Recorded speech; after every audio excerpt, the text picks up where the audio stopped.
Assalamu alaikum wa rahmatullahi wa barakatuhu. In today's lecture about Rijal Ghaib, we will be looking at two particular things. Number one, that is there a duration for which you are at the place of being a Ghaus, which is on top of the Qutub, all of them, or at the place of Qutub al-Aqtab? Is it possible that somebody is dismissed from the position of Ghaus? Those are the two questions. And the third question that comes in this particular subject is it always that the Ghaus or Qutub al-Aqtab has to be from Ahl al-Bayt? So we'll be looking at these three questions today. And again, we are looking at questions that are coming from you. And sometimes when I see the questions that are coming from you, I add some other questions to them just so that I can cover it from multiple angles, because I think if I only answer the question that's coming from you, the other questions may arose from that.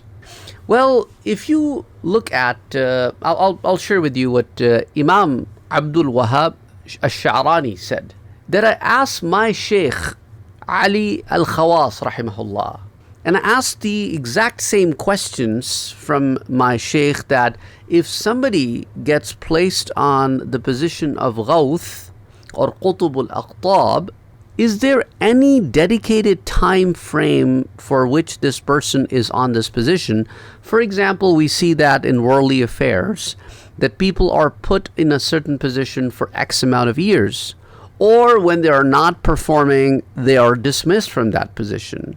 So do we have any such thing when it comes to the Qutub al-Aqtab or Ghaus? So is it possible that Ghaus may lose that position in his lifetime and may be reinstated later on, or may never be reinstated on that position? So upon hearing my question, Imam Abdul Wahab Sha'rani said that my Shaykh Ali al-Khawas rahimahullah said, and again, this is coming from Rasail Ibn Abidin, volume number 2, page number 275. He said that among the Sufiya, there is one group of people who is of this viewpoint, that the position of Qutubiyya or the position of Ghaus or Qutub al-Aqtab is exactly like any other position in the positions of Wilayah. That يُقِيمُ فِيهَا مَا شَاءَ اللَّهُ تَعَالَى, that you are placed on that position for however long Allah wants you to be on that position. And then you could be dismissed from that position. And then after that, Ali al-Khawas said, however, if you ask me of my opinion, I would say that there is no designated time frame for somebody to be on the position of Ghaus. In my opinion, when Allah subhanahu wa ta'ala, and in my opinion I mean the opinion of Ali al-Khawas, he said that in my opinion, when somebody is placed on the position of Ghaus, the only thing that will dismiss him from that position will be his demise. Now this leads me to another answer, because these questions are also coming from some people that said, how are you talking about these positions and these are dead people? This is where people are getting confused. When we say Rijalul Ghaib, we're not saying dead people. We're saying people who are alive in this world. They're living among you. That's why people are not sure about, sometimes they get confused when they hear the word Rijal Ghaib. And that question came on the last video, that why are you talking about the dead people and how the dead people can transition back? What are you talking about? We're not talking about dead people, just so that you know. We're not talking about people whose soul has been taken away. We're talking about the people who are alive, living in this world and are not dead. There are people who are in this 8.1 billion world population. We're talking about those people. Because some people are taking it to an extent that how can you be promoting that we are seeking help from the dead? Well, these people are not dead to start with. So try to understand. Rijalul Ghaib are not dead people. That's why if you have been paying attention to these lectures, we've been constantly telling you that when one of these position holder people dies, that itself is quite evident that these are alive people. So exactly the same thing. I am saying that Ali al-Khawas said that when the Ghaus dies, that's when the Ghaus is dismissed from that position. That's his viewpoint. Because he says, in my viewpoint, Allah subhanahu wa ta'ala places the Qutb al-Aqtab with his mercy on the right path and make him steadfast. So that's why, since Allah subhanahu wa ta'ala's rahmah is with him, and Allah, when instates somebody in the spiritual world on so-and-so position, then keeps them on that position till they pass away. Especially, we're talking about Ghaus, not talking about other positions lower than Ghaus here. And he said that Prophet Muhammad sallallahu alayhi wa alihi wasallam was on this position of the highest order of Qutbiyya, which is called Al-Qutbiyyah Al-Kubra. And all through his duration of Risala, he was on that position of 23 years.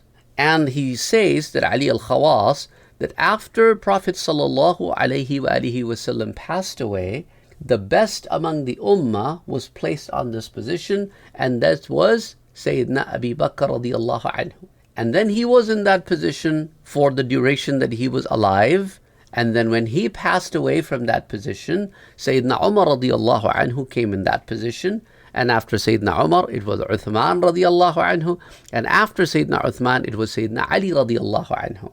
And they all, as long as they were the Khalifa of Al-Zahir, they were also the Khalifa of Al-Batin. In the Batin world, they were Khalifa as they were in the Zahir world, the apparent world and the spiritual world. So in both realms, they were the Khalifa. But when it will be the time of Imam Al-Mahdi, and then when he will become the Khalifa, then he will be the Khalifa in both worlds, in this apparent world and also in the spiritual world.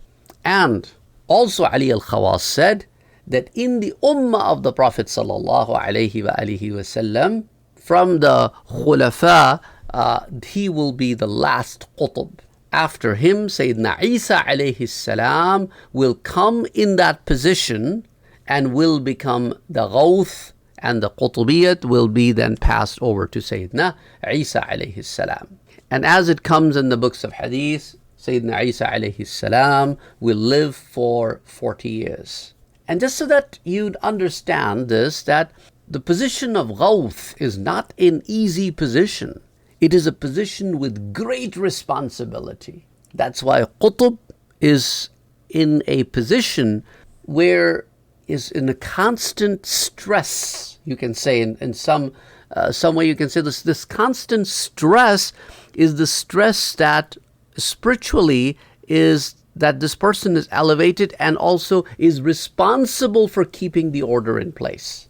And it has been said about Sheikh Abu Najah Salim that he was on the position of Qutbiyya and Al-Qutb for 40 days, and after that you passed away.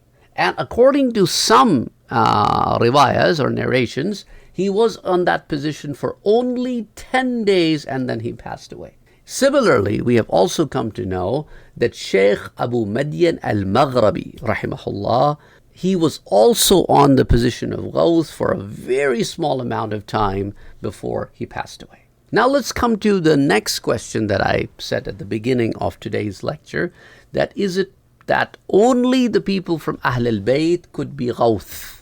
And let's go to Allama Shami rahimahullah, and he narrates it from Imam al-Sha'rani rahimahullah, that he said that I asked my Shaykh Ali al-Khawas that does the Ghaus, the Qutb al-Aqtab, has to be from Ahl al-Bayt only?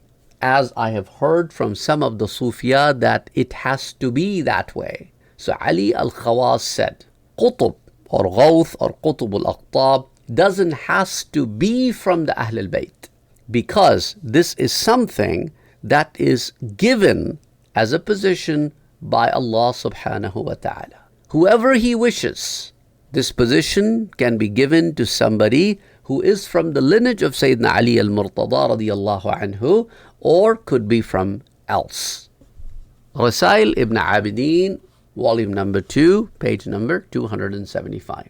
Inshallah, we may look at some more questions that are coming our way, while we will now also transition to discussing the actual positions and some of the details about these positions. As I've told you before as well, that just like in other apparent fields, there are positions. Similarly, there are in this world as well. So we have several positions in this world that we have briefly talked about before, and I have mentioned those names such as Amaman, Mufradan, Abrar, Akhyar, Abdal, Nuqaba, Nujaba, Ghaus. So we will slowly and gradually now start talking about each one of these and some of the details associated with it. Again, we need your support to make this information reach as many people as possible. So please don't forget to like, share the video, and subscribe to our channel if you want to hear more details about Rijal Ghaib. And also put your questions in the comment section down below, or your input, or how you liked our today's lecture, and if you have any other questions about this, and we'll try to incorporate as we move forward in the series. Till next time, assalamu alaikum wa rahmatullahi wa barakatuh.